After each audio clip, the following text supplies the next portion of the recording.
जम्मू कश्मीर के गवर्नर सत्यपाल मलिक के जम्मू कश्मीर असेंबली तहलील करने के फैसले को बीजेपी के साबिक एमएलए गगन भगत ने चैलेंज किया था। इस सिलसिले में गगन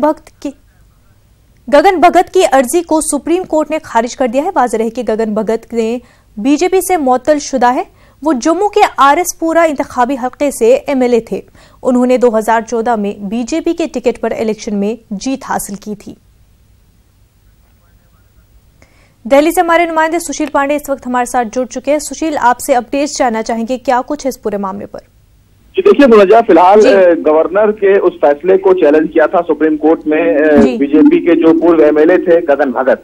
उन्होंने ये कहा था कि जो गवर्नर का जो फैसला है वो असंवैधानिक है और गवर्नर ने ये फैसला, गवर्नर के फैसले को सुप्रीम कोर्ट एग्जामिन करे। लेकिन सुप्रीम कोर्ट ने आज पूरे मामले की सुनवाई करने से मना कर दिया है और गगन भगत की याचिका को खारिज कर दिया है। सुप्रीम कोर्ट ने कहा कि इस पूरे मामले में हम इंटरफेयर नहीं करेंगे, यानी कि ये साफ है कि सुप्रीम कोर्ट कहीं ना कहीं इस पूरे मामले को अब नहीं सुनना चाहता है। तो एक बड़ा झटका फिलहाल जरूर है और सुप्रीम कोर्ट ने भी ये माना कहीं ना कहीं कि गवर्नर का फैसला स्थितियों के मुताबिक सही था। जी बिल्कुल सुशील, बहुत बहुत शुक्रिया आपका तफसीलात फराहम करने के लिए।